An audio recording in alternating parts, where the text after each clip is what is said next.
Hey guys, how's it going? Um, I was thinking about getting the Nicky Romero Drum 2 synthesizer recently, and I was checking it out, and it looks really cool, but I thought, I might be able to do something similar in Faceplant.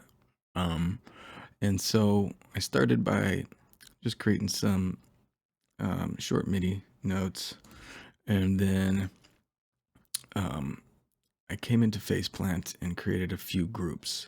The first group was the sub and really the main body of the kick. Um, this is just a sine wave, and I pitched it down. I dropped the shift pitch to negative 231 with everything else at default. Alternatively, you could drop the harmonic down and then shift that up a bit to get kind of, doesn't really matter.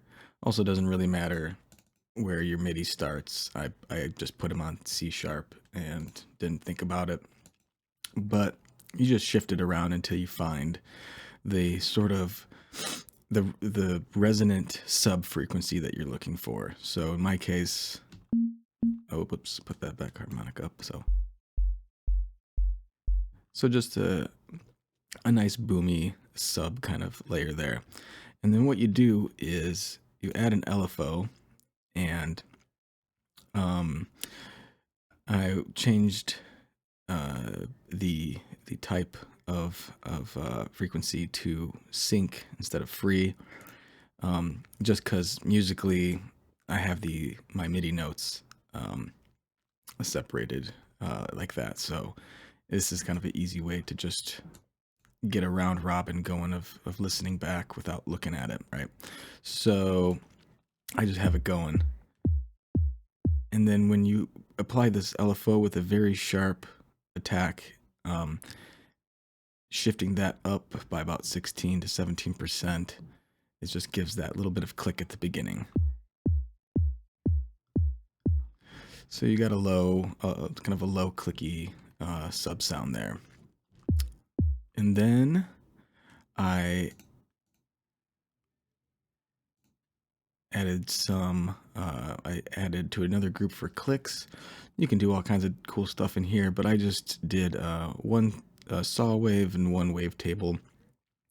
As an added bonus, I added a random modulator just to kind of cycle through the frames of that. A little bit of variation. You don't really tell the end result, but it can be more apparent if you add more click types and more variations and stuff. But so yeah, so I did these two, and then I ended up with this. Let me turn the sub off so we can just hear the clicks. All right, then I added a couple filters for this, rolling out some of the low end and then some of the top end, just to get a nice, concise mid-range click with these, without them. Some unnecessary frequencies there.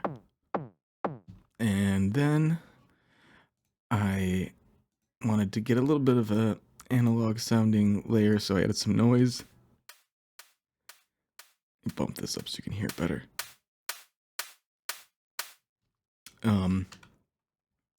So what I'm doing here with this is just the basic noise that it starts off when you load the noise oscillator. And then I'm using this LFO to modulate the level, just so it's kind of at the peak of the kick.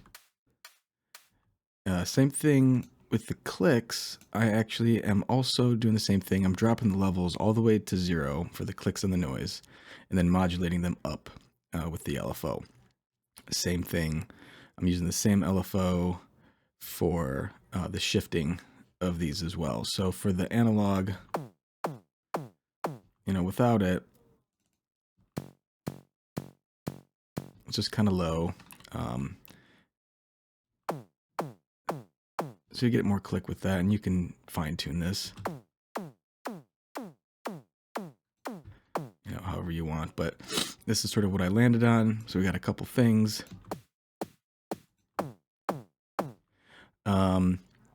And then, so I mix those with the noise and the sub layer, and we get this. It's like, okay, that's fine. But then we want to add some effects to take this to the next level. So um, I have here in lane 1 a disperser and a distortion.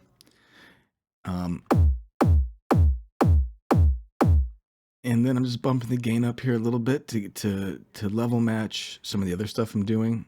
And what I'm doing here is I'm actually, when I turn up the distortion, when I turn up this distortion modulator, this comes down back to 0 for level matching. And then that runs into a compressor, another distortion, and a transient shaper.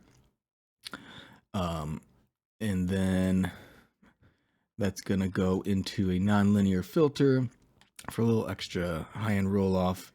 But then we have the drive as well here, which we are also modulating with the distortion, the shaper for a little bit more harmonic push, and then dynamics to wrangle everything in a little bit when it gets hot.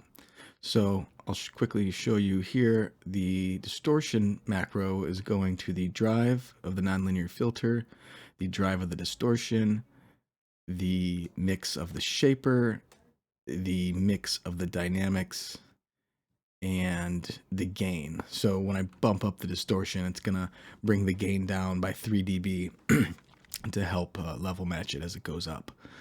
And then I have a crush, which is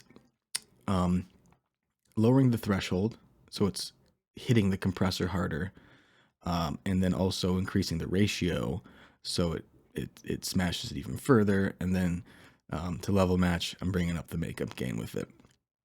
As an added bonus, this, to name this was supposed to be, doesn't really matter, but basically this is just working on the transient shaper. So when it goes up, the attack goes up, and then the pump goes up, which kind of brings the middle part down a little bit, so it has more attack and less body. So let's listen to it in its default lowest settings, and then I'll increase each of these to kind of show the variations that it does here.